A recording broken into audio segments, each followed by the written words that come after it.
Mayor Diane Marlin and the NAACP President of Champaign County, Ms. Minnie Pearson. So without further ado, before they come, we just want to do some housekeeping real quick. For those of you who may be here for your first time, the bathrooms, if you need, are straight back down the hallway, and there's a sign they point out to the left. Today's program will run identical to last night's. We will have our welcome being given. We will have a presentation that will be given to us by Chief Serafin and Deputy Chief Searles, at which point we will then move to our Q&A section. And I'd just like to be as clear as possible. For our Q&A session, we are going to have public input at the end of the program, but that is actually a hard fit time for questions. If you have comments or things you just want to share, we ask that due to the time constraints that you share that for the end of the program. It'll be followed by a public input after Q&A. Mayor Marlin and Ms. Pearson will have closing remarks, and we will get out of here. So again, welcome, and Mayor Diane Marlin. Thanks, Lamond.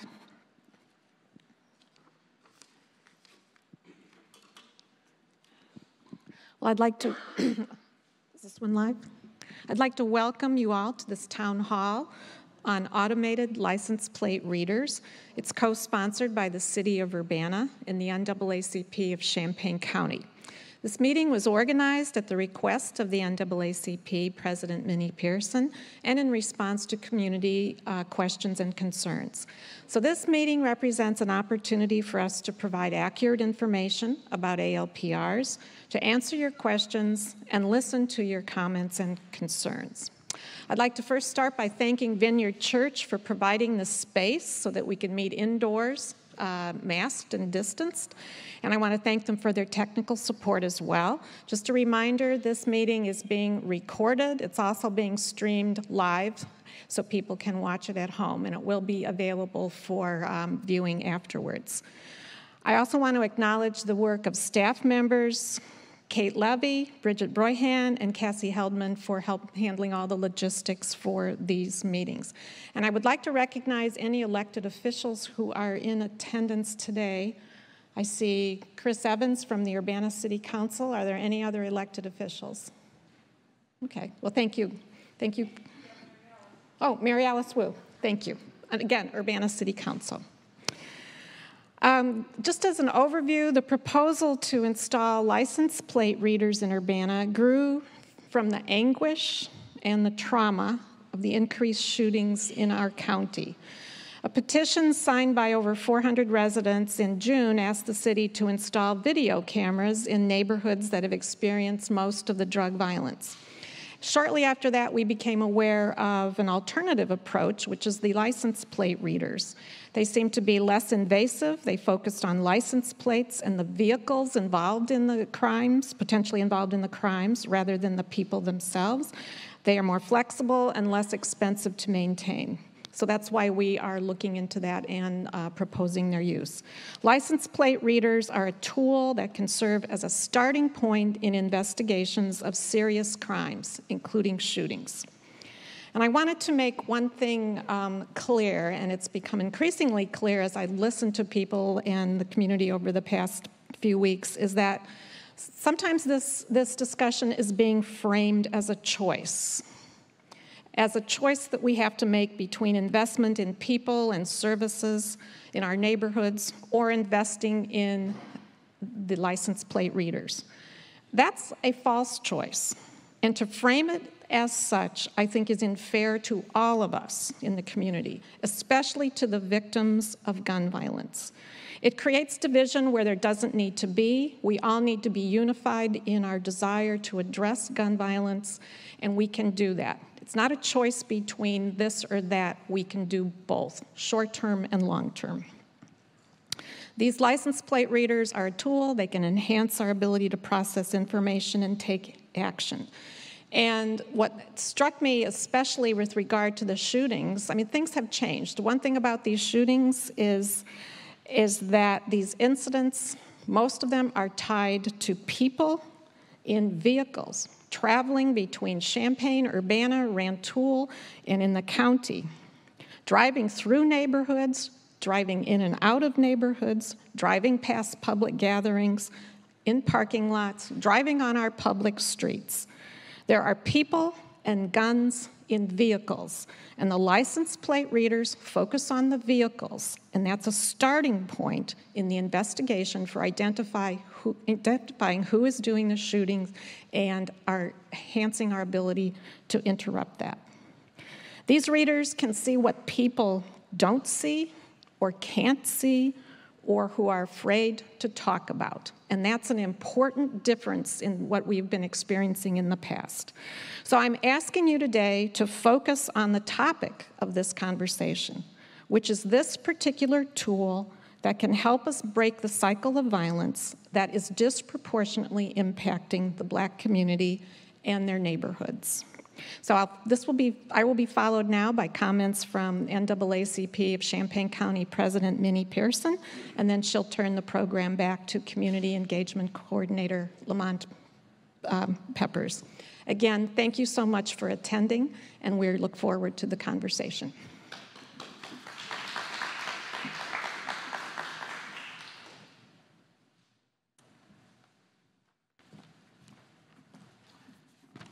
Good evening, everybody. Thank you for coming out. I'm Minnie Pearson. I'm the president of the NAACP Champaign County branch, and it really is a pleasure to see you out because the more people that we can reach, the better it is to let you know what this gun violence is doing to predominantly the Black community and how it's holding people prisoner in their own neighborhoods. So when we talk about infringing upon people's rights and privacy, how more private can you get and have bullets coming through your house, as it has been stated by one other council member before, and how people have to adjust their sleeping spaces in their homes because of gun violence. Now, I know some people are not going to understand this because they're not as impacted by it as the people who live these experiences every day. And this is why the NAACP wanted to host this town hall meeting to get the word out from the people that you don't necessarily hear from or that they are apprehensive or afraid to speak about. But they're hurting. They're grieving over the losses of their loved ones. They don't know when it's going to strike next. And to have someone throw shade on that particular fact is unfair to the people who are victims of this gun violence. I don't go and make these kinds of statements or get on this issue or that issue. I am deeply concerned that gun violence is a big, huge problem, and the people that are benefiting, that are providing these guns, and the people who are using them are not thinking about conflict resolution. They are just doing, and they're taking lives in the process. And that is the thing that we as a community cannot afford to continue to have happen in this neighborhood. We are losing too many lives, and I say that Black lives matter. All lives matter, but we are the ones that are being killed. And so to have someone sit on the sidelines and decide what they can do other than remove the things that are killing us is offensive to me. It is offensive to me. And it's offensive to the people who it's happening to, people who cannot even afford funerals. Can you imagine getting a call when you're sitting at home and someone calls you and tells you that one of your children or your loved ones won't be coming home anymore due to gun violence? Mothers who are saying that I should have outlived my child. My child should have outlived me. But it's not happening that way. And I understand about civil liberties. I understand that. But there is a systemic racism. Believe it or not, there is systemic racism that supports structures that is allowing this gun violence to happen. And I'm not saying one organization or the other. What I'm saying is listen to the people who are being hurt. And I do not speak for every African American or black person in this community or brown person. But what I am speaking to is guns are a problem in our neighborhood, and they're being used to kill us. We're not safe. We're afraid. Retaliation is a realistic thing. Children in the schools are having to walk through metal detectors, having to be worried about if a chair fall on the floor and slam down, the fear that rises up in them thinking it could be somebody running from some guns or something. Let's take this serious.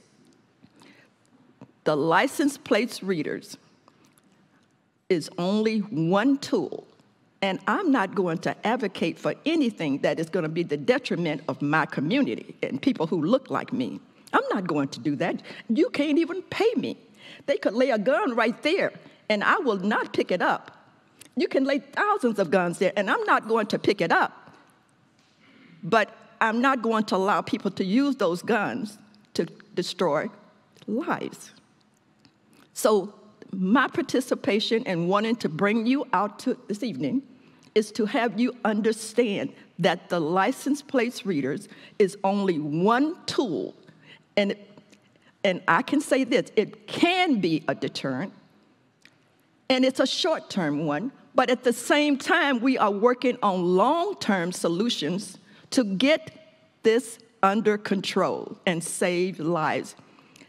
At the way we're going, if we don't do something, and we can chew gum and walk at the same time, if we don't do something, we're going to lose so many more lives. And not only that, think of this. People who would, at one time, would have considered coming to Urbana to live. They don't want to come to Urbana. They don't want to expose their children to this kind of thing. They don't want to be exposed to these kinds of things. Now, other communities are implementing preventative or interrupters or all of those things. You hear very little of that. But people who are trying to stop lives from being killed are the ones that stirring up the most dust. Let's not be naive to that fact. People who are living in certain parts of this community in Urbana are hurting. They are still grieving. They are wondering how they're going to pay their funeral bills. Churches are reluctant to have funerals because of retaliation if you're burying a person who have been involved in gun violence, retaliation. We can do 2 or 3 things at one time, and we can hold our city council people and our police departments accountable. They want us to hold them accountable. They work for us. But we have to get this under control, and this is not so much we didn't think about this kind of thing. We thought about it. I've thought about it.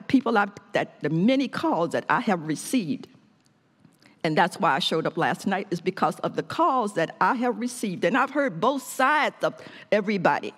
And I don't have all of the answers. And that's why we are inviting you here now so that you can offer solutions to this issue. It is a big issue.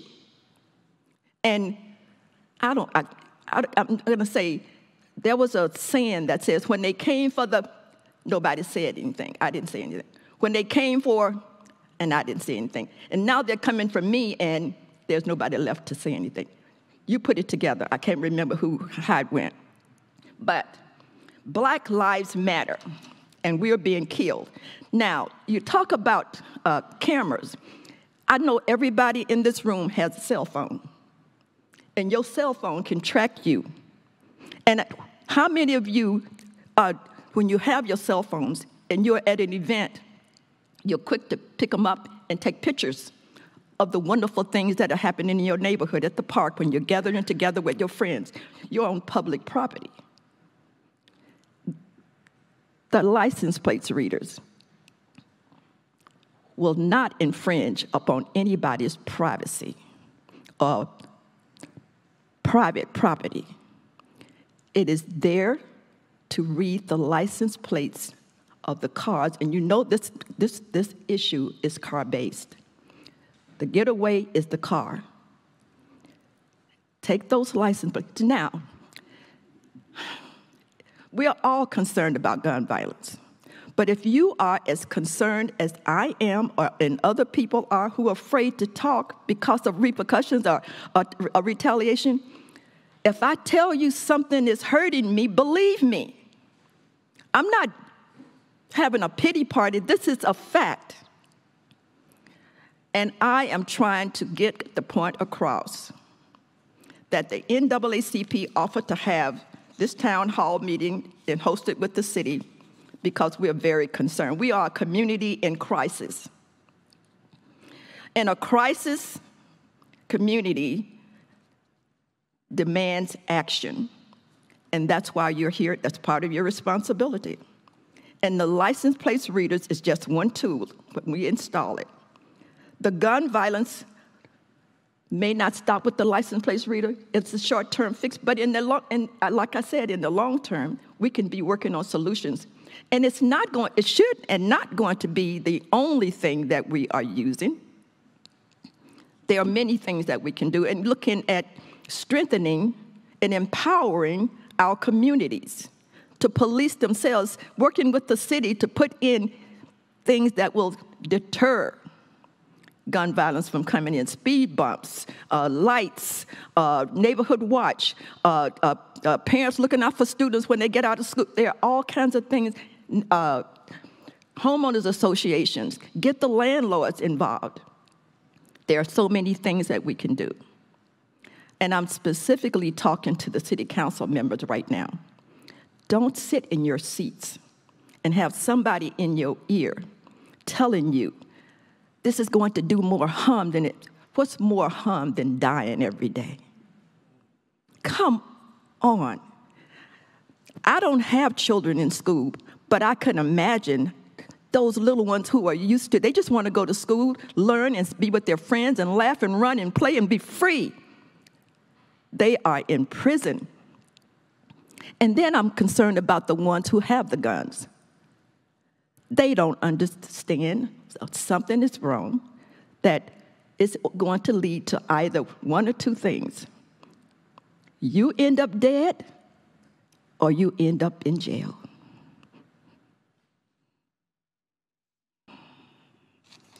Neighborhood empowerment is a real long-tool solution to ending gun violence as well. It's a long-lasting one. And the NAACP is asking us to think long and hard, because Black lives matter to me. They really matter to me. And I'm concerned, very concerned, if we don't do something, not in haste, but strategically, and look at what is going on. Everybody's not going to come to you and talk to you as I'm talking to you because they're scared, they're fearful. License plate reader is one tool, and it will be monitored in public domain. Therefore, no invasion of personal privacy occurs from utilizing records gathered therefrom. The information can be utilized as a law enforcement tool to protect our community from gun violence. Allowing criminals to hide behind the fallacious privacy claim does a disservice to our Black community and our brown community. We, the NAACP, support the transparent, legal, and legitimate means to identify criminal activity and increase the safety for everyone in Urbana, no matter what their addresses are, because as you know, Black people are not just always in one segment of town. We can afford to live basically different places. So we're a community now. We used to be that village, but now we're a community. And so we have to think about it in those terms. Systemic racism is something that we're going to have to continue to work on. It's not going to go away overnight. That's a mindset. That's a paradigm shift. That's an education thing.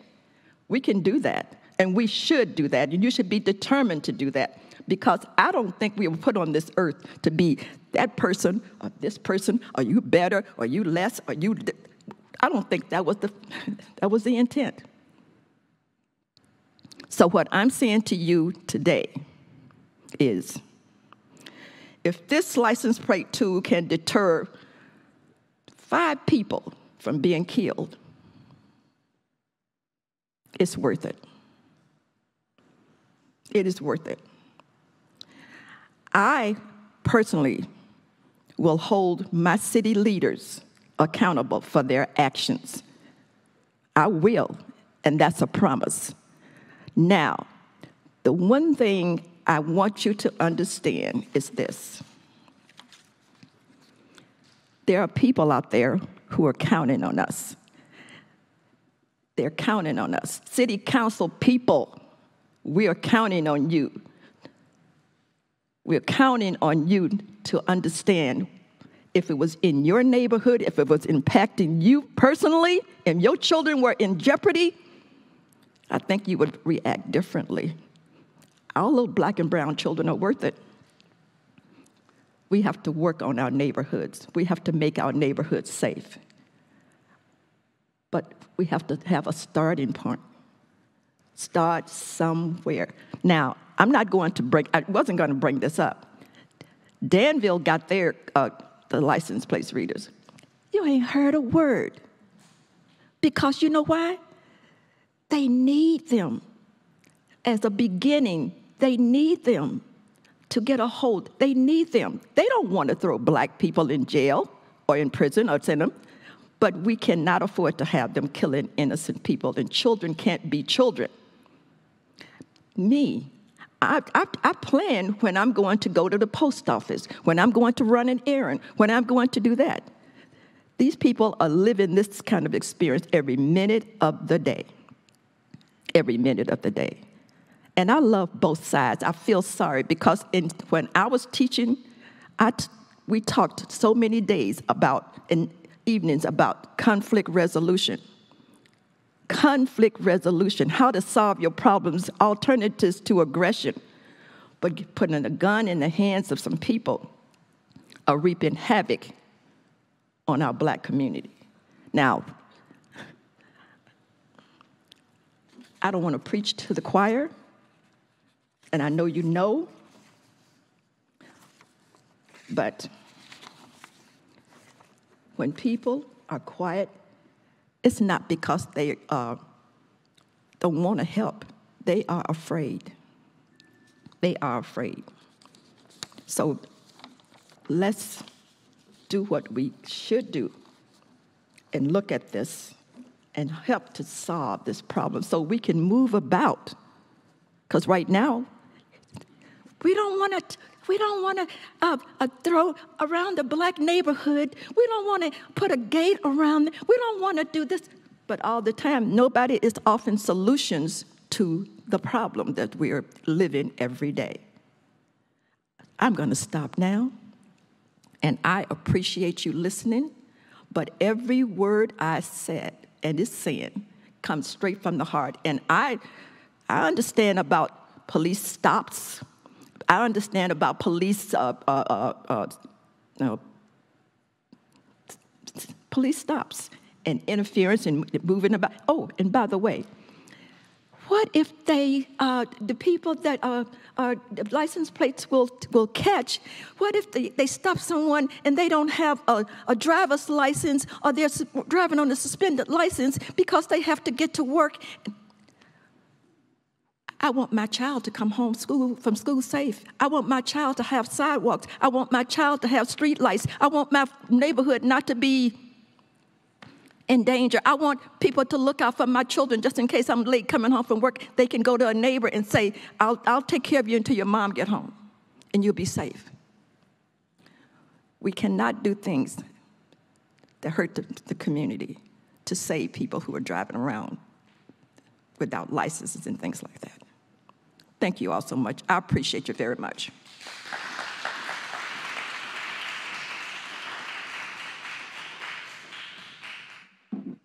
Certainly, thank you to both Mayor Marlin and NAACP President, Ms. Minnie Pearson. At this time, we're going to have a slide presentation and discussion from our very own Chief Bryant Seraphin. Chief? Thank you, thank you.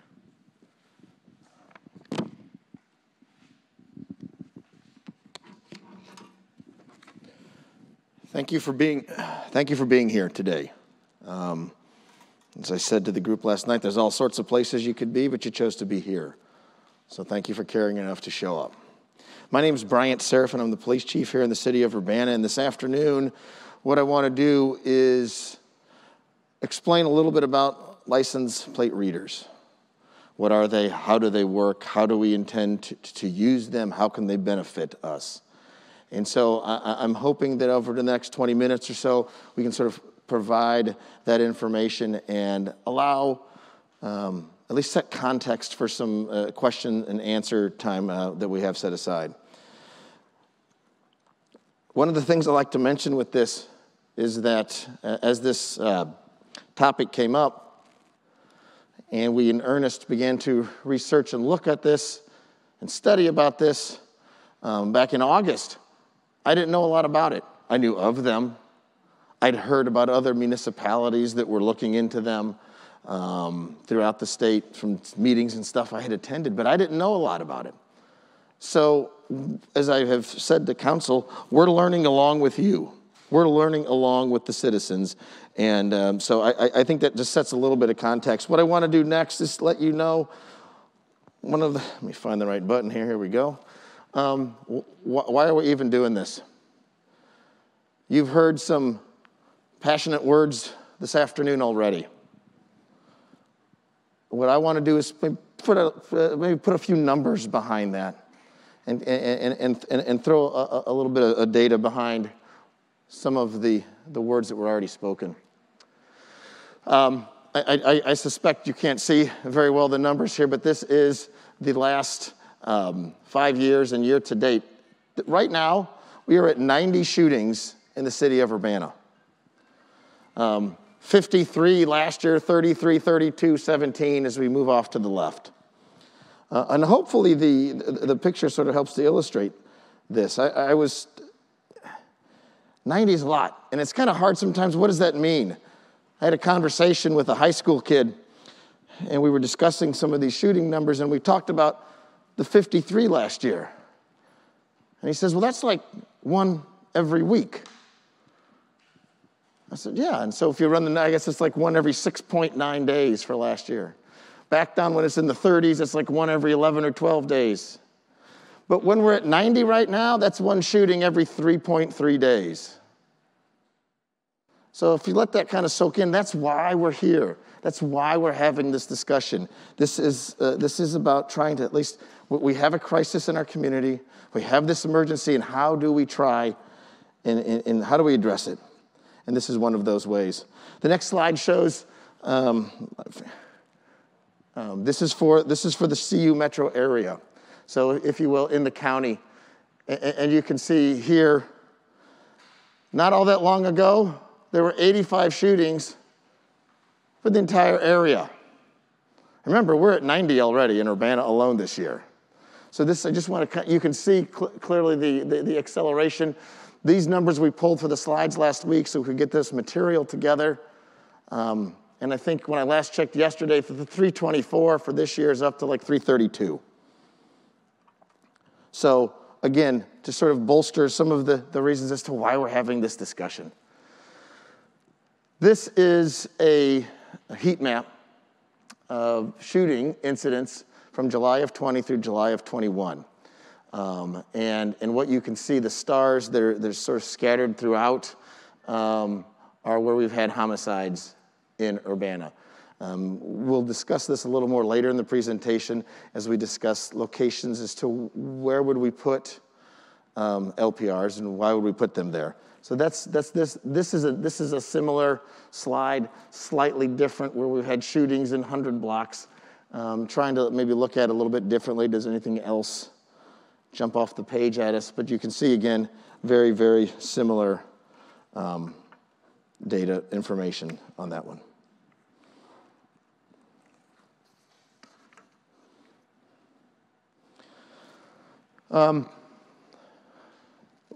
What are license plate readers?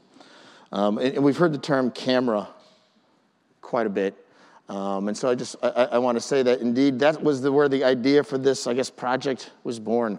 Back during the budget process, Sharice Hersey and Linda Turnbull came to the city council and presented a petition with 400 plus signatures on it saying, we would like cameras in town to help solve some of the gun violence problem. Over the summer as well, Rantoul actually instituted and implemented their ALPRs and had an event that started in Rantoul that came down into Urbana, and we ultimately were able to resolve that situation because of license plate readers. So some of these things had happened, and so we said, okay, well, let's take a look at how can we, are these a solution? Can we use them as well? And it has already been said, and I said last night, they're a tool. It's a tool for us to use. Like a carpenter uses a Swanson speed square to frame a house, this is just one of the tools that we have.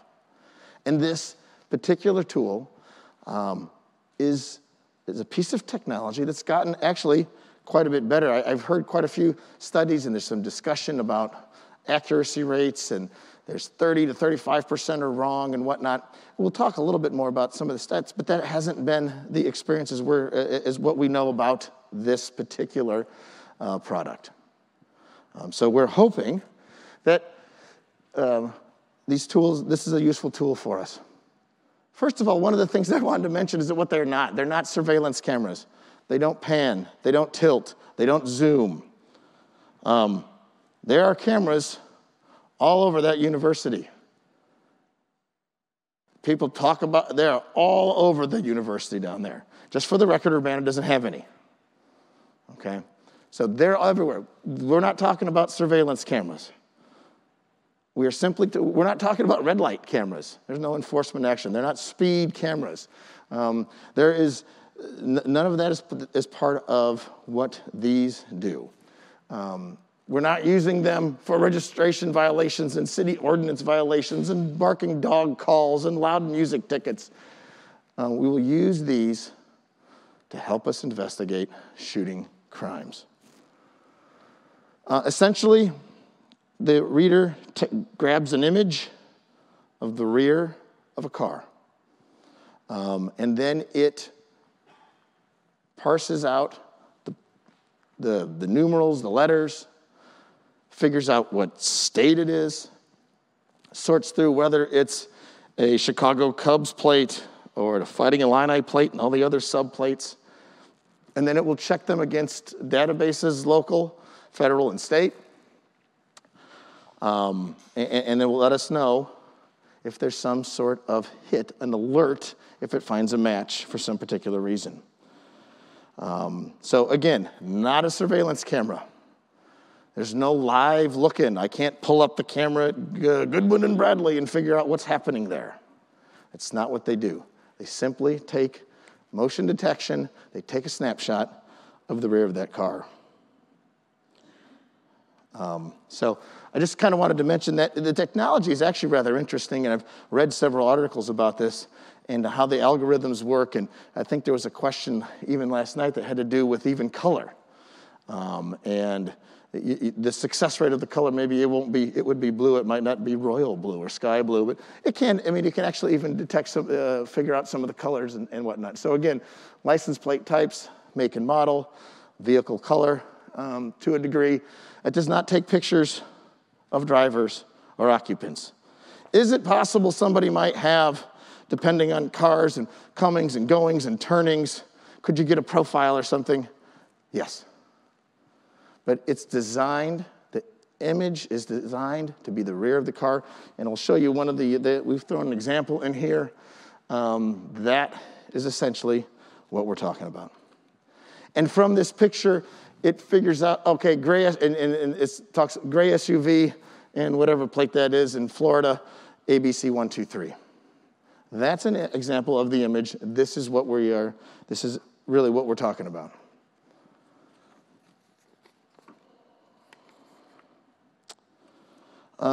The other thing that I want to make sure is clear here is that as we talk about LPRs, they're roughly, they're about the size of, I don't know, a shoebox, Kleenex box. And the models that we're looking at are stationary. We're not putting them in cars, we're not putting them in trucks. They're simply going to be mounted in stationary locations. Right now, with the funding that we're looking at, 20 is sort of the target number, but that is a number that can, I guess, ebb and flow a little bit, but that would be the range that we're discussing. They're solar, they're cellular, and they essentially sit on, you can either use existing poles as the first two, we can actually set a particular pole, but that's just wanted to give you a little bit of an example about what they look like and physically what they are. We don't own the cameras. We do not, the city does not own them. They do not have to maintain them. This is a subscription-based service model, and that's good. We can try it for a year. And if we get results we like, we can continue to move forward with it. And if we don't get the results we like, we can change and move somewhere else, move in another direction. So I want to transition now into policy points. The policy, the initial draft policy was released a couple of weeks ago. It's on the city's website. You're free to read that and provide some feedback. And matter of fact, we'll give you that feedback mechanism here at the end. I understand the concerns. Especially, we had some discussion. The ACLU was here last night and raised their concerns, as have other citizens.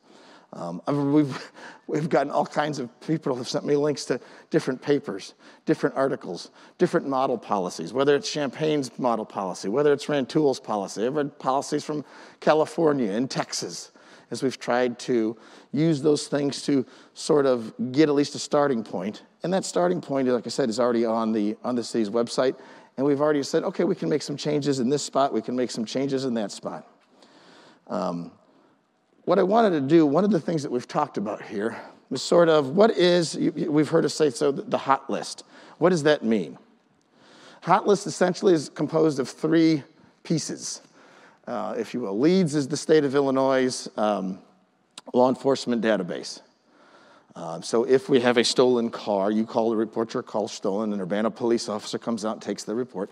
That license plate gets put into LEADS. LEADS would be one of the things that is checked. NCIC is the national interface version of that.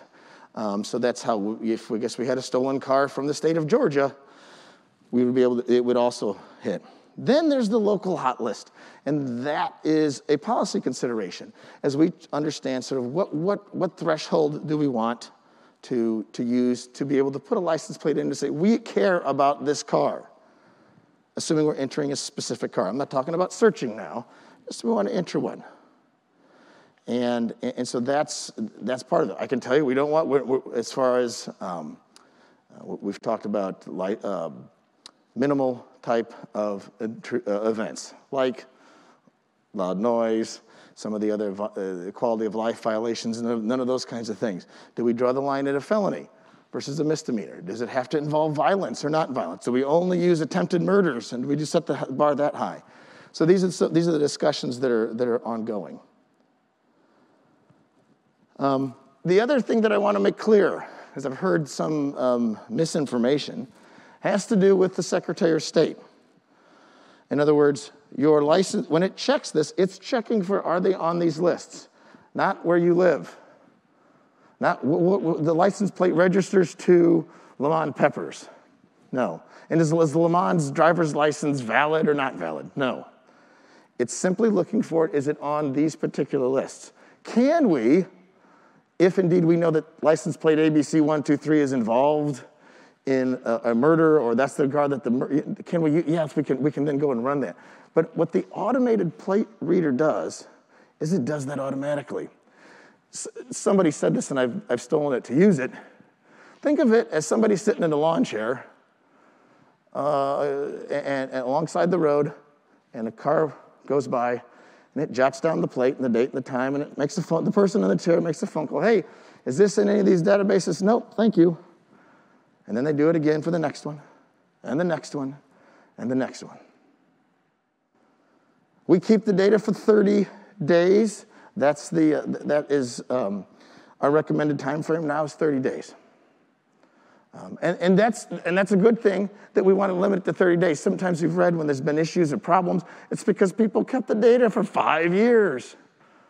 I don't want the data for 5 years.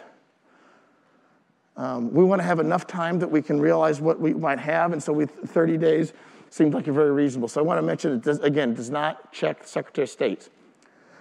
In addition, if we can check for a particular plate, like I said. The other investigative tool is, I don't know exactly the plate that I want. In Rantoul, there was a shooting event, and they had the car description. All they got from the witnesses was that it was a small white car. And the event just happened at 1:42 in the afternoon. So they found the closest camera, found a small white car, and ultimately the investigation proceeded from there. So the other way to make the query, if you will, is to look for that, and that's what I think at the bottom there. You see make, model, or type of vehicle. That's another way that we can search for specific things, or we can search for, again, more generalized information with regards to just the car. When it comes to the storage of the data, it's momentarily, obviously, on the camera, but it's uploaded to cloud servers and things that are CJIS compliant. I'm not an IT guy. I can't tell you all about CJIS compliance, but it is clearly my understanding that there are different tiers of security. This is the highest one. So at this point, we are not worried at all about the security of those 30 days worth of data. So of those notebook pages, when we get to day 31, that page goes in the shred box, and we keep 30. Again, it's only 30, and it's kept on their server. We have the data, and the data is not sold, or Flock does not sell the data. There's no third-party transmission. During one of the recent public inputs, there was sessions, there was a discussion about some fine print sentence about data being given away.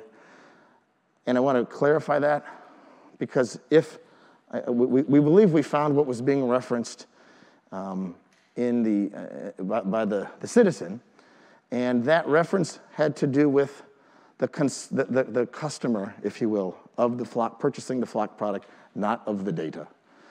There are homeowners associations that would get a Flock, that can get a Flock system. I suppose you could buy a Flock system if you so wanted. But it's not, I just wanted to clarify that there was some concern about whether or not they would move the data, and that is not the case.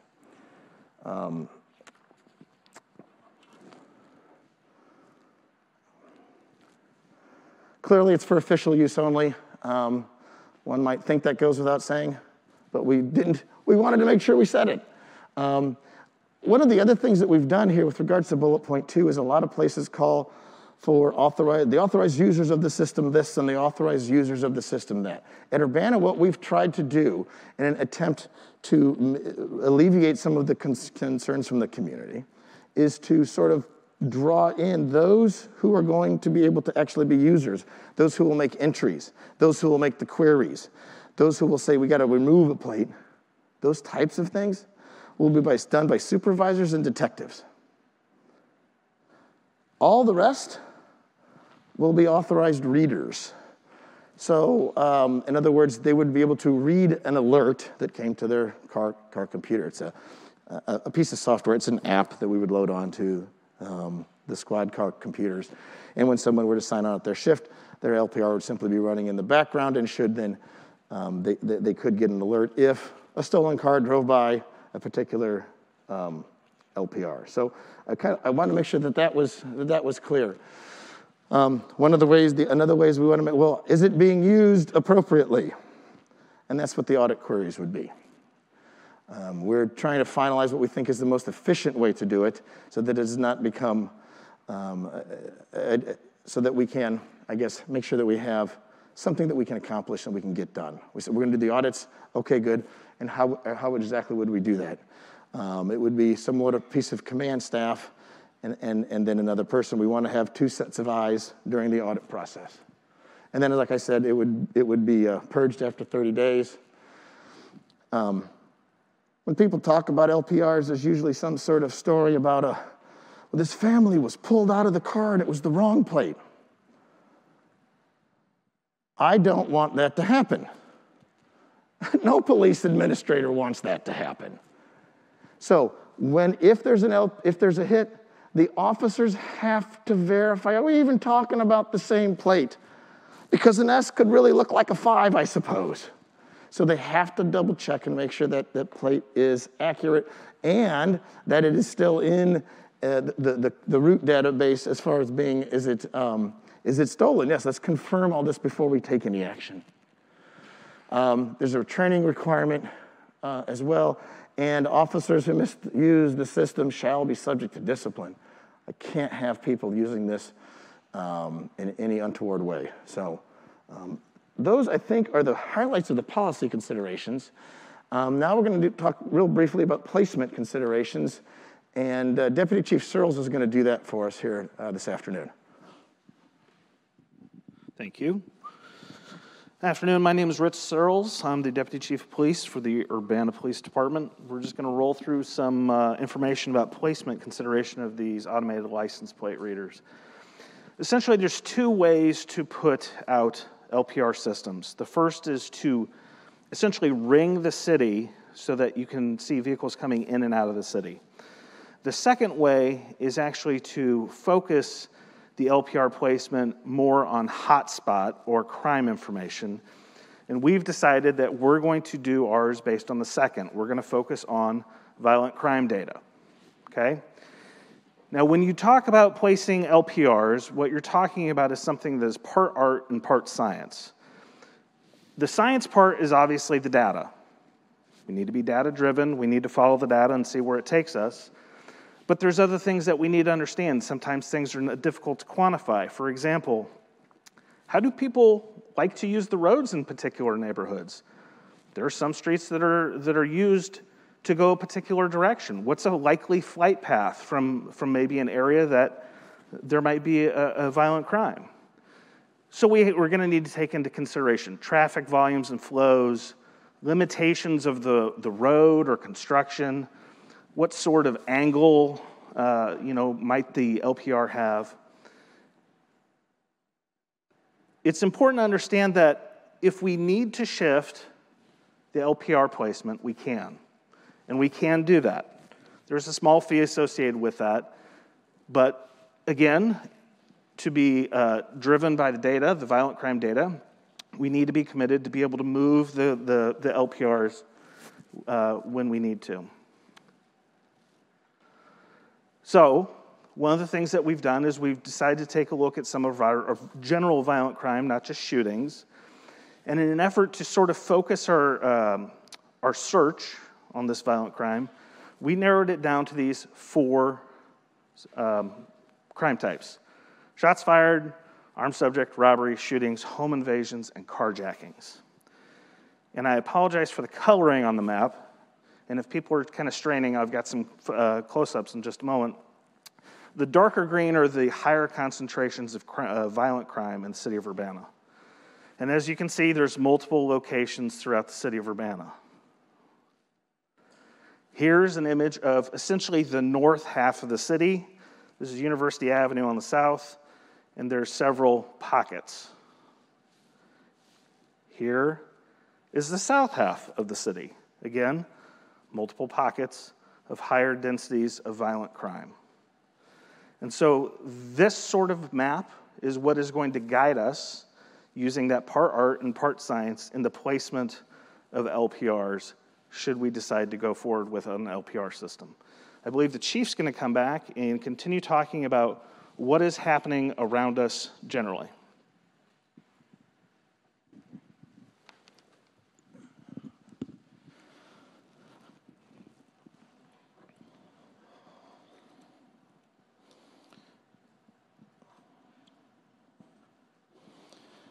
Just saw maps up there. And here's one in the, as he said, the south half of the city. those sort of tell us what all this cumulative, this aggregate data shows. What it doesn't necessarily tell you is about some of the stories.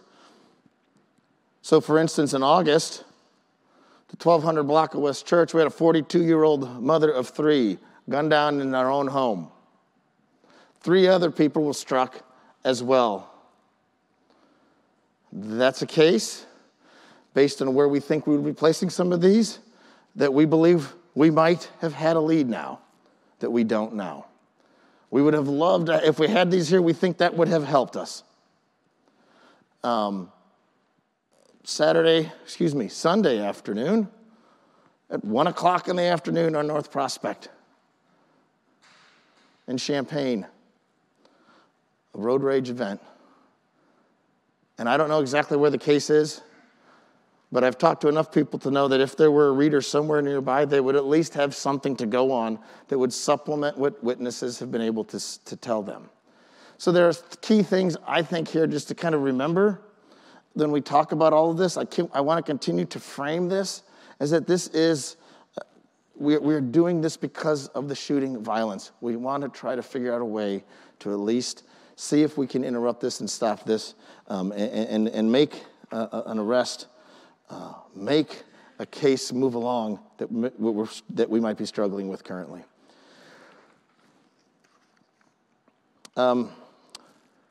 Locally, there was some discussion last night about why flock? Why not? There are other providers, there are other vendors.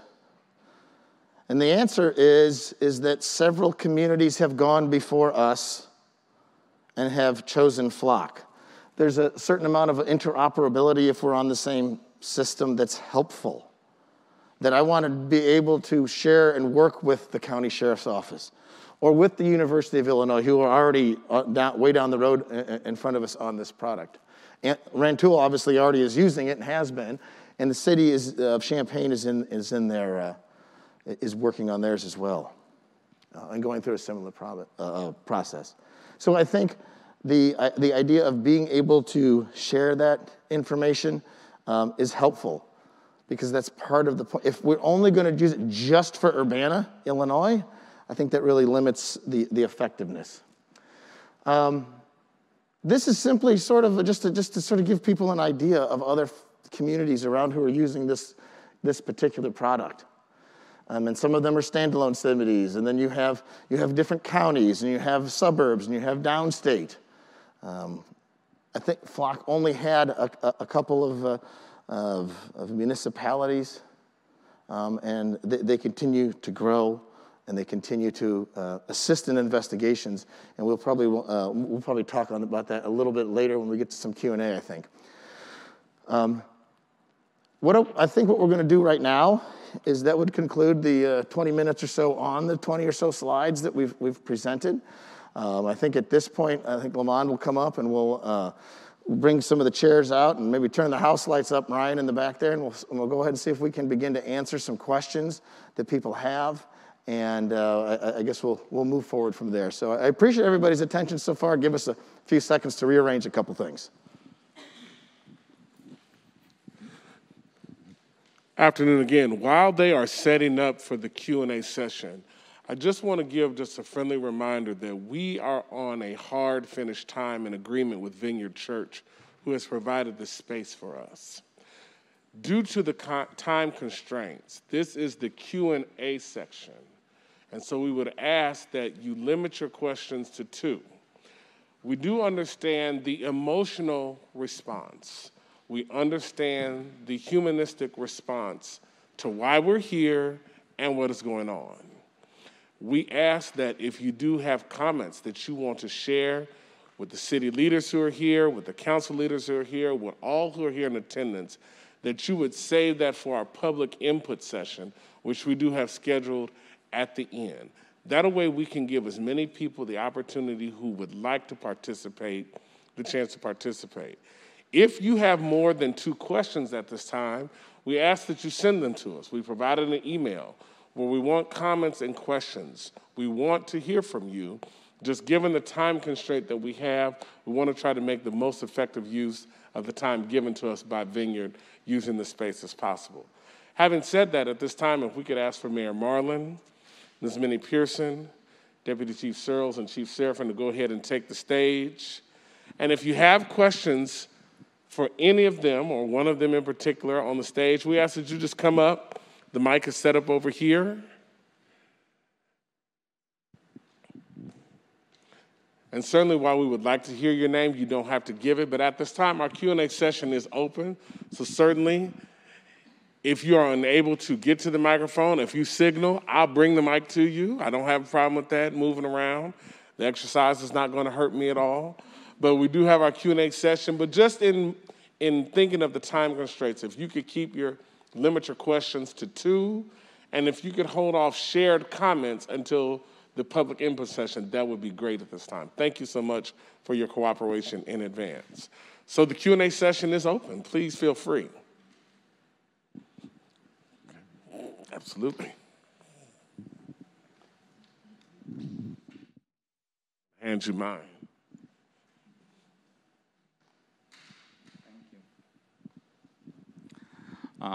Thank you, everyone, for the information you shared, although I'll withhold some comment about what I've thought so far. But my question maybe, this is the Chief Serafin. Hello again, it's been a while. And maybe you can clarify this question. And I'm looking at the draft policy that you have, 431.6, deployment of the ALPR. And it says, generally the department will deploy technology around, but not within neighborhoods. On and on and on, that relate to violent crime and the data that you have. And I've been wrestling with this question of ALRPs for about 6 weeks now, and my opinion has changed over 6 weeks. I feel like I got a better grasp of the whole entire concept. So my question is, it's constantly being pushed as an investigative tool. And one aspect of that is the hot list, because license plates, and that makes sense to me. But I have a little trouble understanding how it relates to a gun violence act in a neighborhood. In other words, I've been told that basically, and I'll use let's say, George Huff, which I live on, which is, and Truman Court is right across the street, and Truman Court is a cul-de-sac. Several months ago, there was a gun shooting on Truman Court, which was totally surprising.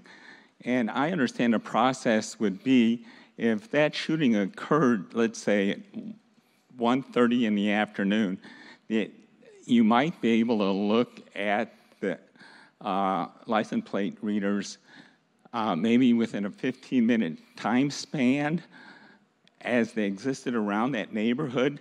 So let's say you put a camera at Colorado and Philo Road, which is a likely place that you would place one in that neighborhood, around that neighborhood. And let's say you simply had a description of a white vehicle, but looking at that camera capturing license plates for those 15 minutes, I suspect you might catch 3 white vehicles or 4 white vehicles. Will the Urbana Police Department investigate the drivers of all 3 or 4 of those vehicles just because they're white and they were captured during that time period, when in fact the shooter could have gone down Anderson and could have gone the other way down Vine Street, it could have exited out on Winter Road, it could have gone down Murphy or Mumford Avenue. In other words, there's multiple ways a person could have exited. So I don't understand exactly how this really enhances, the identification of a shooter or gun violence, when in fact all it does is expose numerous cars that might be captured during that time. And how are those people, how do you treat those people, those innocent people that are just caught up in that? Right. That seems like a big concern to me. Sure, and I understand that. Here's my response. Right now, in the is sort of the story you just explained, there were 3 cars, absolutely.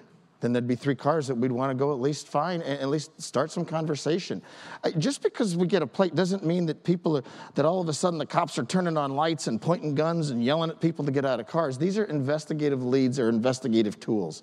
There was a shooting, South Lincoln Avenue. It's a house party, probably 10 years ago, involved right over on campus. We had 75 or 80 911 calls on that particular event.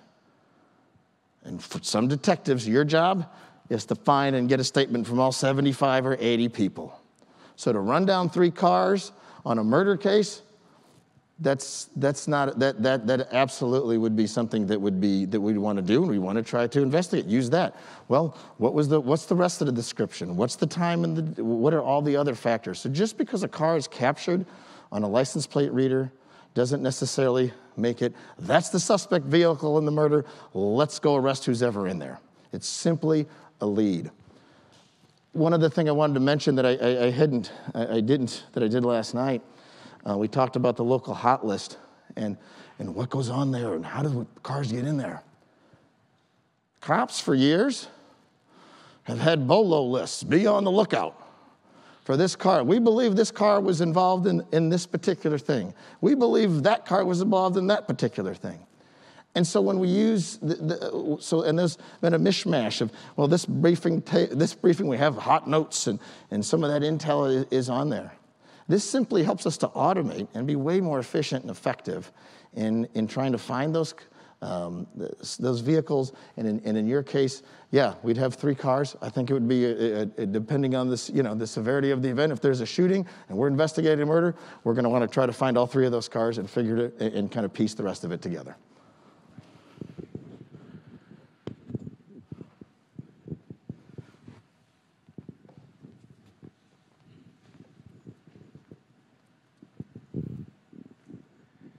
Do you know if there is any data anywhere that shows that the use of license plate readers prevents gun violence? Or it just solves that? Will it reduce it? I've not seen any. Correct. And I would agree. We had some discussion quite a bit about that. I think Flock would tell us, and everybody immediately says, well, if Flock tells us, and everybody rolls their eyes, oh, Flock. And I understand that. They're selling something, so that's not lost on me. But they have different stats and different anecdotes where they put this up in this city and their burglaries to motor vehicle went down 30%. Or they had this particular thing and they had, and that went down 10%. And so some of the discussions last night at least centered about, well, how do you determine, is this effective? Is it good? Do we keep it? Do we not keep it? And people said, well, what's the plan? I said, I don't know. What do you think the plan should be? Is it 10% reduction in something good? Is it 20%? Let's say we don't, and it holds even on some stuff, but we solve 2 murders. Is that helpful? And I don't know that I know exactly what the answer is. And again, as I said at the beginning of the presentation today, I'm learning alongside of you all. And so when we've had some information from Flock, and we had some discussions. As a matter of fact, they had, well, this department used it, and that department used it. And I'm going to ask Rich here in just 10 seconds. But he actually called a couple of the departments and actually spoke to them and said, how was this effective? Was this a good tool? And what would happen if you didn't have that tool? And so I'll let him speak briefly to that. So the chief and the city administrator asked me to call around to a couple different places that had license plate readers. One of the statistics that had been provided to us from Flock was that Joliet had experienced I think they said a 30% reduction in crime. They said, do some calling around. So Joliet was one of the places I called. And I spoke with the detective, and I asked him about the 30% number. He said, I don't know about that. I said, okay, well, how do they work? Do they work for you? And then for the next about 45 minutes or so, he told me stories of how license plate readers have been helpful to the Joliet Police Department. One of the stories he told me was probably the longest of the bunch, was about a series of armed robberies that the Joliet Police Department were investigating. And through the course of the investigation, they were able to figure out some vehicle information. I don't know exactly what it was, and if he told me, I don't recall. But they put that vehicle information into the hot list. And one night, they got an alert that the car had come up on one of these license plate readers, and that information was sent on to patrol officers who attempted to stop the vehicle. There was a vehicle pursuit. The car crashed. The person got out and ran away, but left in the car was a cell phone and a gun. And through the course of the investigation, they were ultimately able to make an arrest of the driver, but they were also able to tie that driver into that series of armed robberies within Joliet and tie that driver into an unsolved homicide in Tennessee. So he just marveled about this, this instance of how powerful the tool was. And again, he told me a multitude of stories, but that was probably amongst the bunch of stories, that was probably the most powerful. I'm sorry. Go right ahead. How you doing? My name is Maurice Hayes. I'm the founder and executive director of HV Neighborhood Transformation. So my question to you is, aside from the cameras, are we making any human investments in these same hotspots that we show where the camera's going to be? Are we trying to figure out ways to get the community more involved in what's going on instead of relying on technology? A lot of people have questions about the technology, but we can see how human interaction with these communities can solve a lot of the gun cases, a lot of the shootings that's going on in communities. So what kind of investments are the city of Urbana and Champaign making to aid, I guess, this camera that we have for these hotspots?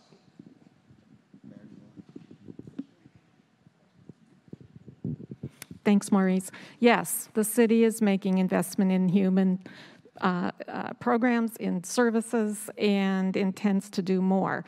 We've worked for years with the Community Coalition. We spent a lot of time working on CU Fresh Start. We've had some success with that, but obviously that's got a lot of limitations too. Much of our work over the years has focused on housing and housing security, because that is one of the most important factors in family life.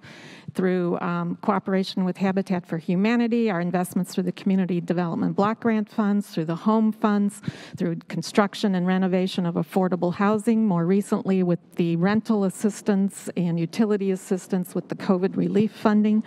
We have worked very hard to get our finances in order so we can invest more in neighborhood infrastructure. This past year, we allocated $2 million in the city's budget for investment in underserved neighborhoods, for small-scale neighborhood projects. What we hear from people is they want more lighting. Some neighborhoods don't have sidewalks. There's a lot of missing connectivity in neighborhoods. All of these infrastructure issues contribute to neighborhood safety and quality of life. We're prepared to invest more that way.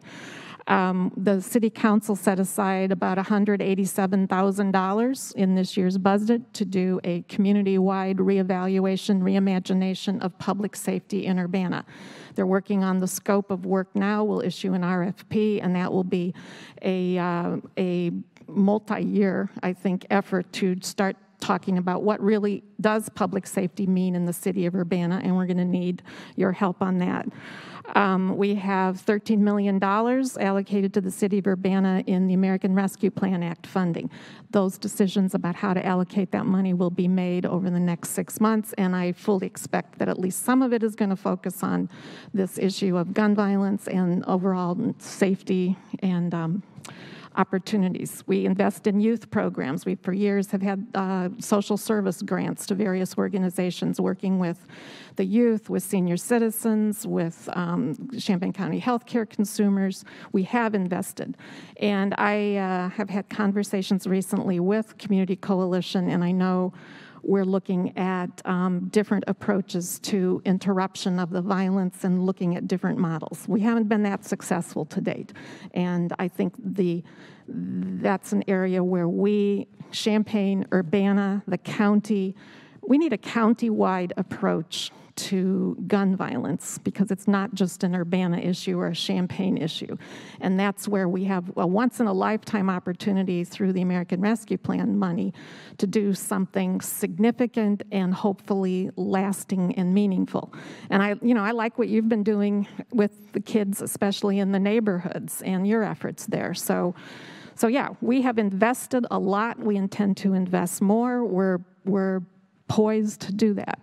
But again, these license plate readers have never been promoted, by us anyway, as a solution. These are simply a way for us to get a better idea of who's participating in the shootings and hopefully to start to disrupt this cycle of retaliatory violence.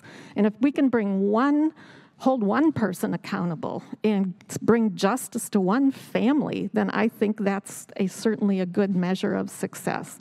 You got to start somewhere, and people are begging us for assistance. And I've talked to mothers who've lost their kids. I know the anguish, and it never goes away. And I think we owe it to use every possible approach reasonably that we can to try to identify who's involved in this violence. And at the same time, we are making plans and we are investing in people. And that's why it gets me so upset when I hear this whole discussion being framed as a choice between people versus license plate readers. And that is absolutely false. We are doing both. We need to do both. And we should do both. And we need to look at what's good for Urbana, what's happening in Urbana, not what's happening in Baltimore or LA. The only measure we measure against is what's happening here, where we are today, and where we are 2 years from now. And that's what we need to do. So, yes, in answer to your question. And I also want to thank you for the work that you do. I watch you when you don't know you're being watched. And so I really appreciate that. One of the things... Not on a reader, no. And I'm not stalking you or anything like that. But the thing of it is we, the NAACP, is also advocating for community empowerment, to empower our community, working with the city to make our neighborhoods safer. And that is all of the mechanisms that should be put into a neighborhood to allow you to monitor everything that's going on in your neighborhood and have a say-so, and especially with our children moving up about the neighborhood. So empower our neighborhood to police themselves in a way that you're working for the city, and the money should be there to do that. It should be there to make our neighborhoods safe, and also bring in our landlords on that deal too, to let them know that their property value, and it depends on the safety also. But empowering our neighborhoods to police themselves. Like, for instance, you respect it. And so that's something that you would do, and I would be willing to work with that with you. So the follow-up question I have, Lamar. Use the mic because it's The loud. follow-up question I have is, when you guys begin to implement these human resources and investments, can you bring them to the communities that need it, as opposed to having the community find us? We have to go to them. They're not going to come. You look, see. We need to take it to them, give them an understanding of what needs to be done, and allow them to help us make it right. And that's it. Yes, yes. Thank you very much. Next question. And please, as you ask your questions, because we are live and live streaming, please make sure to speak directly into the microphone, or the people who are watching at home and wherever else, they're not able to hear your question. There you go. That's all right. Sorry about that. I killed the microphone. My name is Benjamin Beaupre. You probably see me at a lot of government meetings. It takes quite a bit to make me accept that a desperate option like this is necessary for a really intolerable situation where people are prisoners in their own home because of the violence. I don't like it, but I understand it, and I support it, temporarily at least. But the question I have is about trust.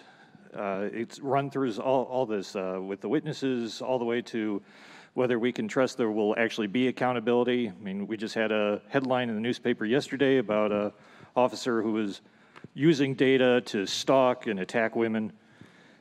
It was terrible, but we have to start somewhere, as the mayor said. And one of the best places to start for something like this is the truth about how these neighborhoods came to be.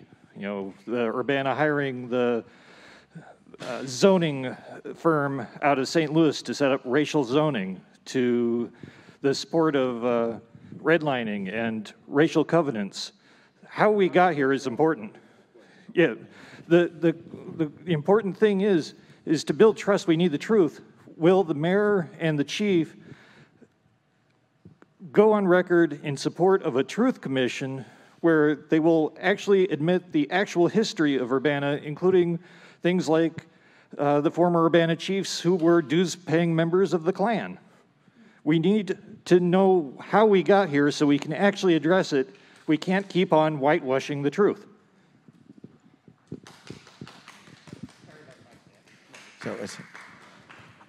So it looks like the mayor's holding her hand up. So I'll lightly, we got all kinds of people that want. Who? I'm sorry, sir. Where are you? February, 1st of February this year? Or was it last year? Maybe you haven't been keeping up. I authored a resolution to end structural racism in Urbana. And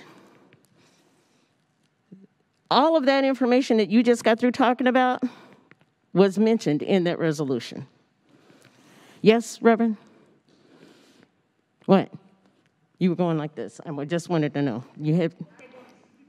No, I was talking to him. So, we are doing everything, at least that I can think of, that's possible to not whitewash the truth. We actually took the truth and put it in a resolution and called the city of Urbana out on their racism and their structural racism in the way that it has been for the past 100 and some odd years. So that's been done. So when you want to bring up truth commissions and stuff like that, that's all well and good.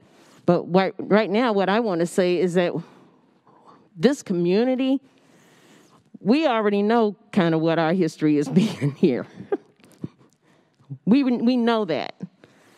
What we need right now is for people to have as much faith in what we determine for ourselves as you think you have in determining it for us.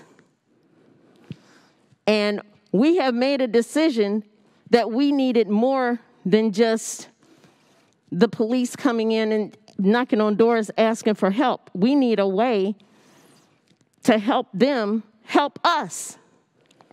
So that's what this is all about, okay? I hope I answered your question, okay? That speaker was Sharice Hersey, who represents Ward 3 on the Urbana City Council, and I just want to make it perfectly clear that the City of Urbana staff worked very closely with her over a period of several months to author that resolution. So it was jointly done with a city council member and city staff, and it was passed unanimously by the Urbana City Council. Two quick questions. Kathleen Robbins, the handout says the data is owned by the agency. What is the agency? And question number two, how does the system handle stolen license plates and when there's a mismatch between the vehicle and a license plate? So the agency is the Urbana Police Department. So, okay. Not the CIA or anybody like that. Yes, that is correct. It is not the CIA, it's the city of Urbana. Okay. Now, stolen license plates, and I think that speaks a little bit, I mean, as a matter of fact, if someone's license plate is stolen, that can get entered into the leads. I pointed as if that slide was still there. That would go into the leads database, okay? And in that case, it would show that indeed this is a stolen plate. So the officers would know that this is a stolen plate, which may be different than a stolen car. Right. So yes, and then they would have to do their verify and determine, is this still stolen, before they would take any action. But if it has not been reported and there's a mismatch between the Jesse White's Secretary of State, the make and model of the car and the license plate, would it show up? I'm not sure I'm completely following your question. Let me try this. I think when it comes to some of these, if there's a mismatch, again, just because that doesn't mean that someone is being carried off to jail and off to the penitentiary. What this means is it's an investigative lead, and we'd have to, and they might make a detention and say, hey, we want to try to sort this out. And then we go, oh, well, no, this is an S and a 5, and my plate got screwed up, and this form I submitted to the SOS hasn't passed through yet. And so just because, again, something might be in the hot list doesn't necessarily mean that we pick somebody up and they're never to be seen again. Okay? So hopefully the officers will do a good job, conduct an investigation, clear everything up, correct, then make sure they correct it so it doesn't happen again. Thank you.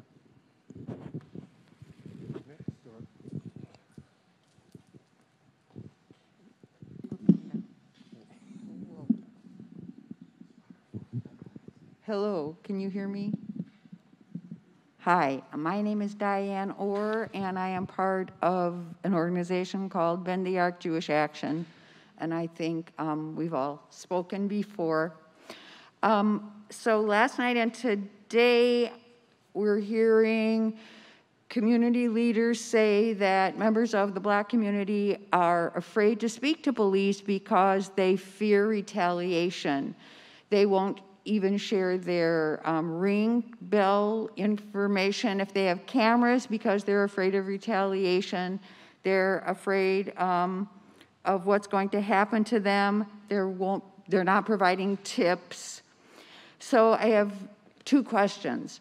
Number one, how are the police without tips going to be able to use license plate information if there are many cars in an intersection, and you can't identify it, it's blurry, or you're not sure of it? I mean, how can we move forward if you're not getting tips on this information?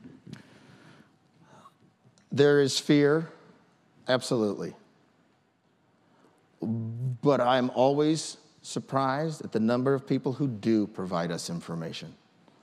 I don't want to paint the picture that indeed no one ever says anything, because that's not simply the case. Citizens do come forward. Citizens do try and help, and especially right afterwards. Some of the problem is we just don't know exactly what we're looking for, and so somebody might say, "Well, we have a white car," like I said, and maybe the plate fills that in. That license plate capture, that image capture. So I think the answer to remember, or the thought to remember on this, is that this again is just one small little piece. As if, well, sometimes we do have neighbors that say, I don't know, I got a Ring doorbell, let's check. And we had one this summer where we had somebody who gave us, we saw, oh, okay, it was gray sedan or whatnot. So now we at least have something to go forward to. And I think, again, it kind of depends on date and time, and sort of, as you have explained, or as with Dirtle's example, there was, we had a lot of cars in this particular area. Sometimes these things, and a lot of times they happen late at night. And, well, there was only this one way in and out, and there was one car came by. Okay, well, that's going to be a good lead for us. Again, that doesn't mean that they did it. That means that it's a good lead to follow. Okay, and thank you. And I will just say that the media, or what I read, which I guess I have to think more profoundly about, I would not have expected that answer from you just now based on what I read in the papers and here. So my second question is, what resources are being provided right now for citizens to come forward to not be afraid of retaliation, what kind of witness protection is there for people who want to come forward, but they're just simply terrified to do that? You know, how can they come forward and not be afraid of retaliation? Sure. The easiest one is Crime Stoppers. Well, Champaign people are County afraid Crime of Stop. crime. I'm sorry? People are afraid of Crime Stoppers. I'm understanding that that's not used very much. Is that not accurate? I don't know that that's accurate. Okay. And I'm no longer actively involved with them on a day-to-day basis. At one point in my time in investigations, I'd be a lot of the pass-through when information would come in through Crime Stoppers. And so, no, absolutely, it's still a functional organization, and it still gets used. Could it get used more? Sure. Yeah, absolutely. I said that's it, and I just got somebody whispering in my ear that knows more about Crime Stoppers than I do now. So. Well, okay. Yeah, that's me. I'm on the list of a handful of people at the police department that get Crime Stoppers tips essentially daily. Every morning I wake up, there's Crime Stoppers tips. That's the first thing I do in the morning is I check my phone, see what emails came through overnight, and every morning there's Crime Stoppers tips. Some of them are valuable tips. Sometimes I see a tip and I forward it to a specific detective because I know that they're wanting to see that sooner as opposed to later. So yes, Crime Stoppers absolutely gets used. It is a very valuable tool for us. There was an article in the paper within, I believe, the last week about it. So Crime Stoppers is a wonderful thing. Thank you very much. Okay. Thank you.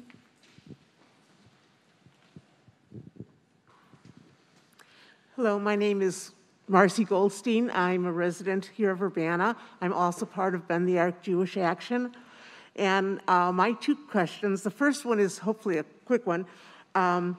It says that after, the images are only stored for 30 days. What about flock? How long do they keep them? 30 days. And how do we know that that's true? Well, part of the same question, not my second question. Absolutely. That's a follow-up. That doesn't count as a second question. Okay. That's right.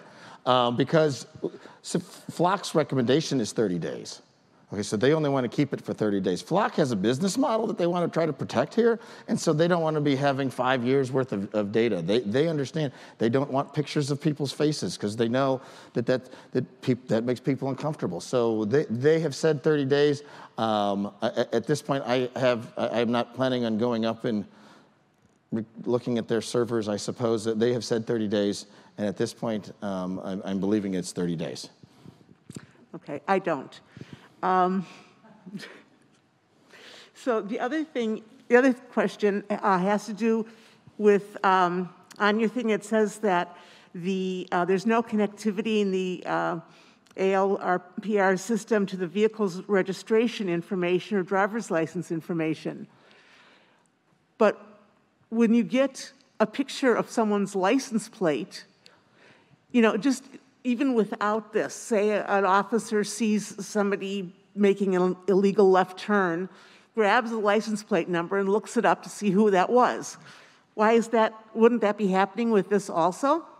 So they would be able to find out who that car belonged to? Absolutely. So how can you say there's no connectivity?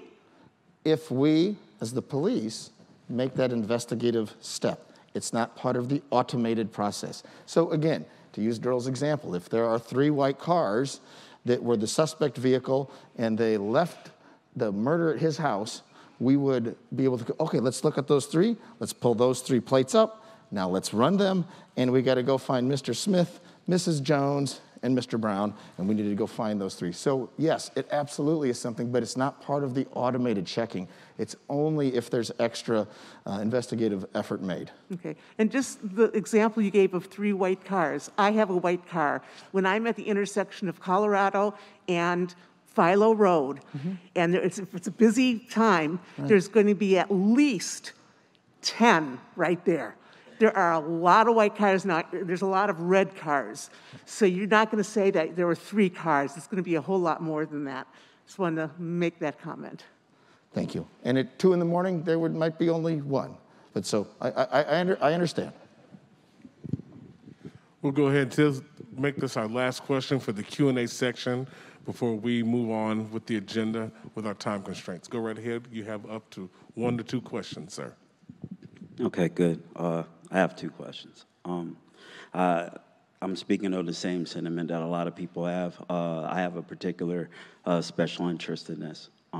So my first question is, in regards to FOIA, what part of this, if not all of it, is subject to FOIA?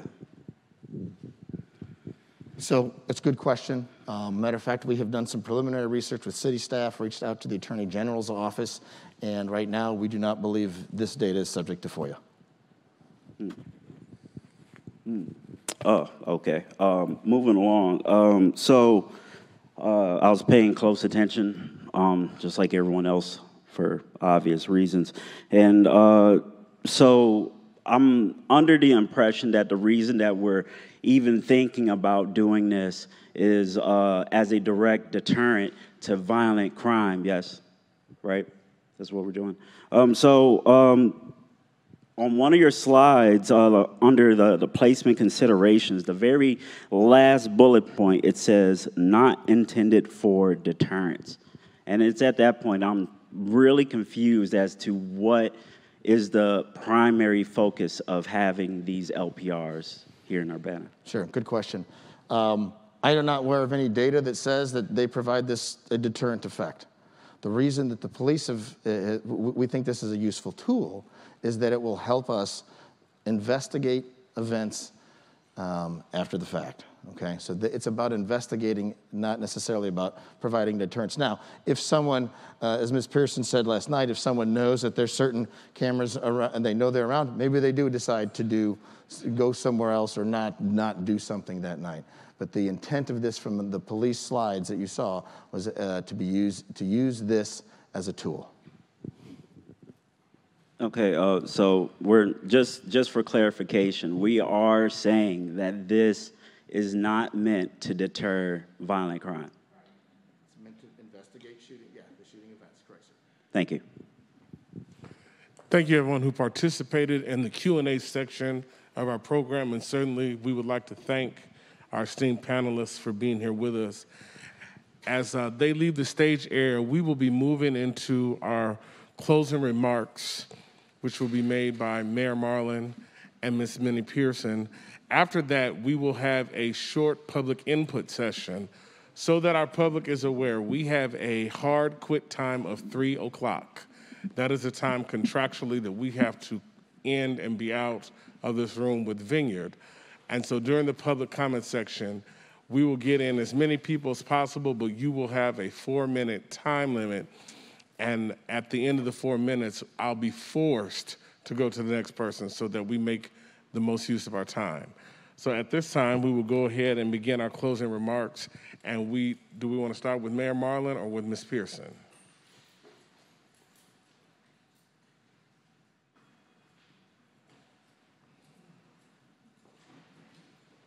Do we want to start with Mayor Marlin and Ms. Pearson for closing remarks? Okay, we'll go ahead and start with Ms. Pearson from the NAACP County, the president.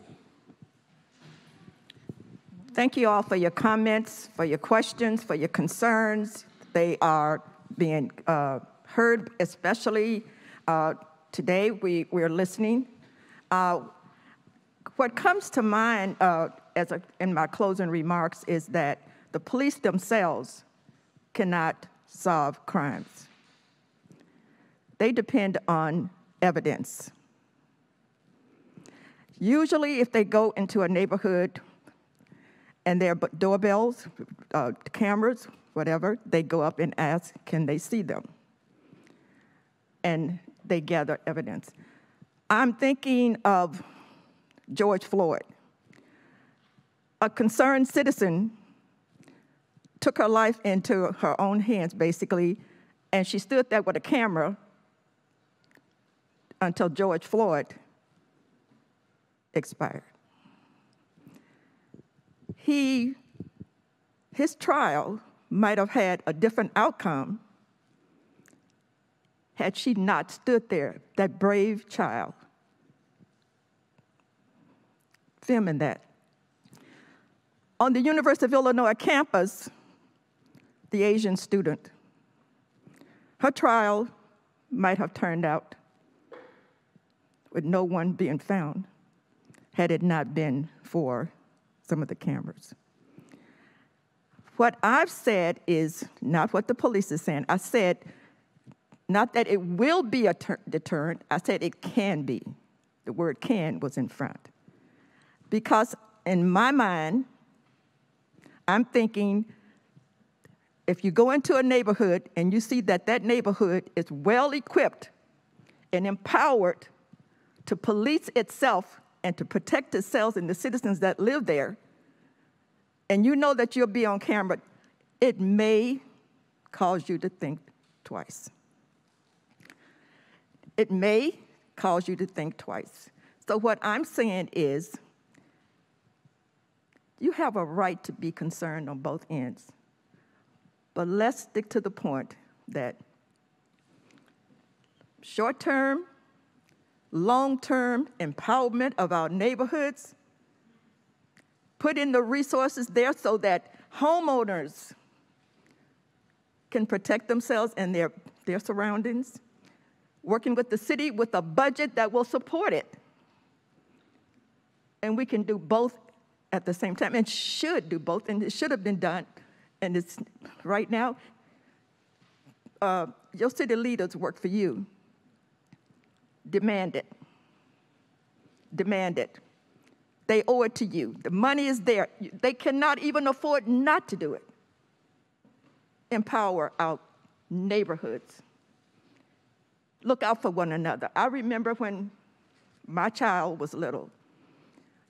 We lived in Dr. Ellis, in Urbana here. There were houses with the little star on it. When the kids got out of school, they knew a safe place to go. If their parents weren't home, they could go to that neighbor's house, and they know they would be safe there. We knew our neighbors would look after our children until we got home. Take care of your neighborhoods. There's money there for that. And the last thing I want to say is, I'm not going to stand here and try to snowball anybody. It's not even in my best interest. I'm going against the grain because the NAACP don't usually take these kinds of stands. And when I take these kinds of stands, I'm going to hold some dog as a child. I'm going to hold somebody accountable.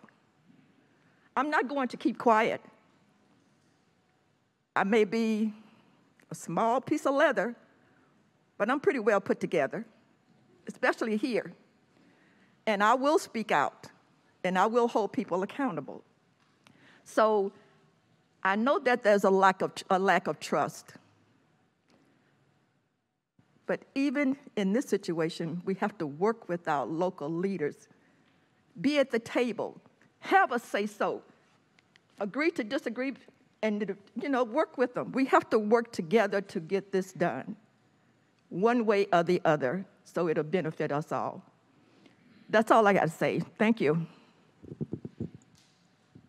Thanks, Minnie. I'll be quick because we do need to allow time for public input. I want to emphasize again, what we're proposing is a one-year pilot. The funding that is on the table for the City Council to consider is for basically 1 year's worth of renting these cameras. We'll be monitoring the use of them over that year. We have a good policy in place to govern their use. There are audits who query the system. We have a separation between authorized users, and we will have public oversight through regular reporting to the City Council, and at the end of the time, we'll evaluate their effectiveness. And it's up for us as a community to decide, are they effective? And people have asked, what are the metrics? Well, that's what we've got to figure out too. This is a new experience for us. But in my mind, and this is my opinion, if we can solve one shooting, if we can hold one person accountable, if we can get one person off the street and out of a car with a gun in his or her hand, then we will have made a great deal of progress. We will have brought some justice to a family. And if we can bring peace to the neighborhoods, that's what we're going to try. But at this point, we have to try whatever we can within reason to disrupt this cycle of violence. People keep saying, well, will it end gun violence? Will it deter gun violence? You're talking about human behavior here. We are doing what we can to disrupt the cycle of violence. That's what this is. It's an escalating cycle of violence. So this PowerPoint slides that you saw will be linked to the city's homepage. The recording will be available for later use. There will be a discussion Monday night at the Urbana City Council. And again, if you have comments, questions, or other concerns, please don't hesitate to reach out. Thank you all for coming. And last word is, again, please do not frame this as a choice between helping people or purchasing ALPRs. Focus on what we're talking about here, which is simply purchase of an investigative tool that will help us respond to violent crime in the city of Urbana and hopefully solve some of these shootings. We can do both, and we need to do both, and we will do both. So we'll turn this over to Lamond and public input. At this time, we will be allowing for public input. Each speaker who chooses to speak, you will have 4 minutes, and I will be keeping time at the digital clock. It is not our intention or desire to be rude. Once again, we simply have to operate inside of the time constraints provided to us contractually by Vineyard Church. So thank you for your understanding. And if you want to go ahead and make public comment, you can go ahead and start off right here. We ask that you please speak into the microphone. Once again, this is live. It is live streamed. If you do not speak into the microphone, the people who are watching digitally are unable to hear you. Go right ahead. Hello? Is it on? Hello? Can you hear me? Okay, I'm Linda Turnbull. I'm here speaking in behalf of this town hall because I'm really traumatized. Hallelujah. I cannot sleep by a door in my house because I'm feeling like I'm held prisoner. I could not go in my yard to walk my dog late at night because I think I might get a bullet or somebody might be shooting or I might get injured. Hallelujah. It shouldn't be where you feel unsafe in your neighborhood. You know, all these people coming here to speak at this town hall, but what about you speaking with the police when you saw that house being shot up? 2 houses been around my house being shot up. A guy I know had to lay on top of his wife to keep her from being killed. 60 bullets going through the house. Hallelujah. Not only that, a lady got killed and a pregnant woman got shot. Nobody seen nothing, but you did see something. But you're here talking about you don't want to put these readers up to help the police, but you can come here and talk about that, but you couldn't tell the police those people you saw shooting the people's house up. I have a problem with that. And I don't care if you don't like me, because I'm sick of these people getting killed. Too many lives being lost. Hallelujah, nobody's speaking up about it. And right now, we need those readers. And some of these people sitting in City Hall and on those seats and we voted you in, people calling you and telling all that poison in your ear. When it comes time to vote to help this mayor, you need to be voting yes. And if you not vote yes, you won't get my vote the next time when you get ready to run. This is not a threat. We need to take you out of that seat if you don't keep us safe. We elected you to keep us safe, to vote to make these things happen. In Jesus' name, that's all I'm going to say. I am tired of all these people getting killed. I am terrified. I'm traumatized. I don't care what you want to call it. And that's it. You guys have a good evening.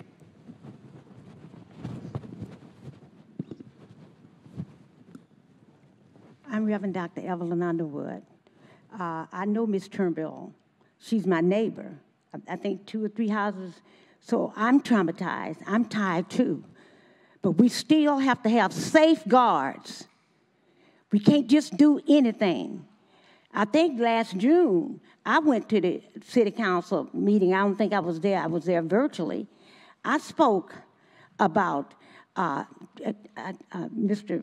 Parsons gave me the name of it last night because I had forgotten, where when you shoot, there's a way that you can find out exactly where the shooter is. Nobody looked that up. They're using that in Springfield, one of the cities that that the chief of police showed up there, and I believe Decatur. I mean, I know they're using it in Decatur, but I don't know if he showed that one up there. I'm saying there are other ways. I don't want to go back to where it was. A lot of young people don't realize how it used to be. We have to have safeguards. We've got to have the ACLU. We got to have the NAACP. We got to have other organizations that, look, some people working 5 and 6 jobs. They don't have time to do the research. And if somebody's going to try to do the research to help us, do it and try to help us. Yes, I'm traumatized. I'm in the same neighborhood. I'm fearful. I don't want anything to happen. My husband's a pastor. What do you think? He gets all the time praying for people who are afraid. But still, we've got to step back and don't rush too fast. We are our city leaders. I see that they're in Urbana. They're stepping back. They're looking. They have this. My time is up. Okay. I'm not going to get to this. I wanted to read this, but I sent it in. But it's important to know, yes, we're afraid. Yes, we're afraid. But we're in America. We the people. We forget about that. And I can see because of what happened on my birthday, January the 6th, in the Citadel. Well, anyway, people are afraid. You know, all this stuff that's going on with the pandemic. But still, we got to stand back and see, what are we going to do? Now, I know that Ms. Hersey and the city came up with what she spoke about. I'm not going to go into detail. But what are we going to do about it? What are we going to do about the funds that are coming here? Are we going to use it on jails? Are we going to use it on infrastructure? Or people's lives? If we don't stand up, you know, for God I live and for God I die. Now, we got to say, for people, sometimes we have to sacrifice and say, listen, we need to get the right answer. Don't rush into something. Nephew. Thank you so much.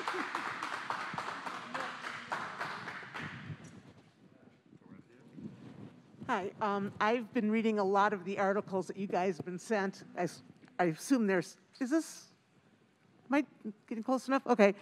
And I just culled a few things from it that I just wanted to mention. So Flock Safety has talked about crime plunging in some of the neighborhoods that are their customers, but they don't take into account things like the COVID closures. There's not as many businesses, there's not as many people out during the pandemic, and that could be a reduction in crime. It's not necessarily all because of the plate readers. Also, they installed 29 cameras in Dayton, Ohio, as part of a months-long trial for the police. And the residents were surprised and angry to see that many of them were recording the heart of the city's Latino community, including outside a church where local immigrant families attend Mass and gather with friends. From what I've heard, that these cameras here are going to be in our Black and brown communities. And I may not be Black and brown, but I see what's going on, and I don't like it at all.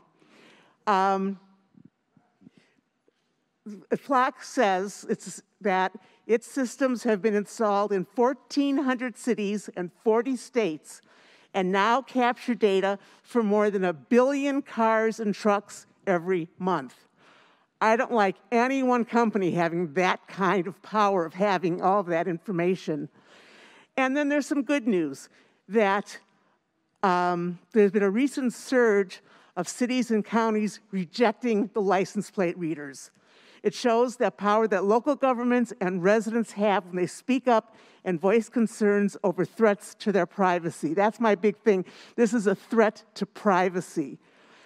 And my last comment is, if all your friends across country suddenly started jumping off of bridges and cliffs, would you do it too? Thank you so much. Thank you. I would like to thank the city and the NAACP for sponsoring this meeting. I think that there's one important question we need to ask. How does our city and community want to be policed now and into the future?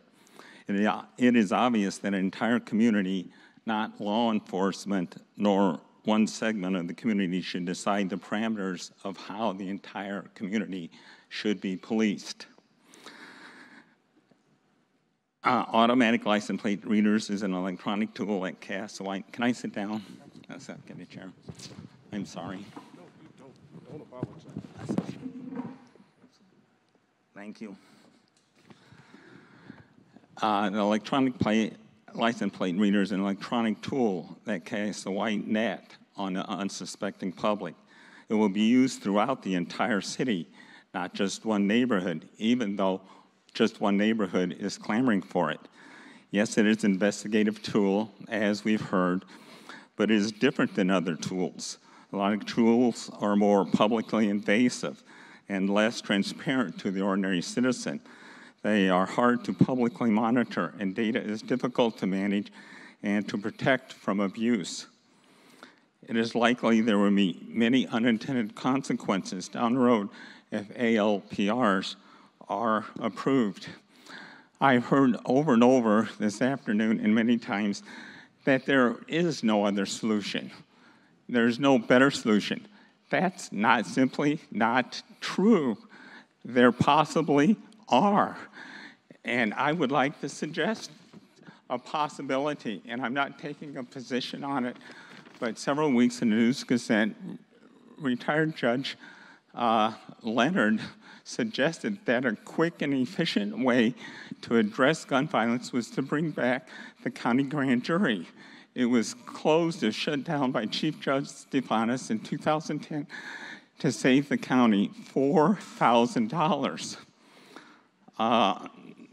Judge Leonard simply stated that the grand jury would be quick and easy to reestablish, would gather information for prosecutors and make it more effective. It would be targeted directly to gun violence, not to the broad community. Nobody's talked about other alternatives. That seems to make some sense. And I know people will say, oh, the subpoena power of grand jury is threatening to the black community. But I don't hear that as a complaint with the current arguments being made. Maybe it's time for people to actually step up to that. I would also like to say, and if I'm incorrect in this statistic, I've been following traffic stops for 17 years. Does the public in Urbana, is it aware in the last 18 months that local black residents make up over 20% of the stops? They make up about 18.9% of the population, according to the last census. What do you think white residents composed of traffic stops in Urbana during the same period? 10%. Yet they make up 60% of the population. How is that even possible in Urbana? Shouldn't we be concerned that the city's efforts the last 17 years to address inequities, as simple as traffic stops, has risen to its worst point in 17 years? And not to cut you off, we're at the 4 okay, and there's no discussion of this. And I think that's a concern. And if that figure is wrong, if the data is wrong, Yes, it's wrong, and I want to clarify that, and I apologize for interrupting this public input. What hasn't been stated today, and this is related to traffic stops, that since January of 2021, the city's policy on traffic stops changed to where traffic stops are restricted mostly to high traffic crash and injury routes in the city of Urbana. The important piece of data that you have never mentioned is that we are on target as of August. The last figures I saw were mid-August, but we're on target to less than one traffic stop per day in the city of Urbana. This is an over 90% reduction in the overall number of traffic stops. And in fact, I think the stops are so low you can't even make valid calculations on racial disparities. But this isn't a discussion on racial disparities. It's just the fact that there are hardly any stops being made in the city of Urbana compared to the 3,500 that typically. I'm talking about 2021, since the policy changed. Okay, we'll go back to public input. Thank you.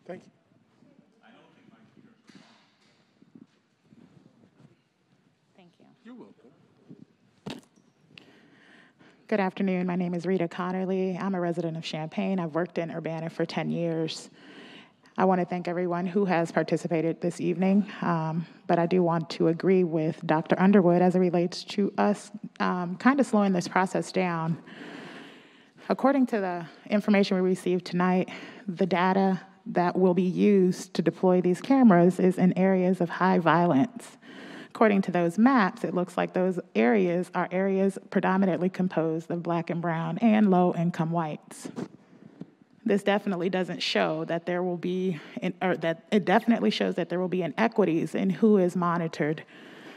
Additionally, I'd like to discuss some evidence that I found on EFF.org that speaks to some concerns neighborhoods have as it relates to this. In February 2020, the California State Auditor's report on 4 jurisdictions, use of this technology raised several significant concerns. The data collected is primarily not related to individuals suspected of crime.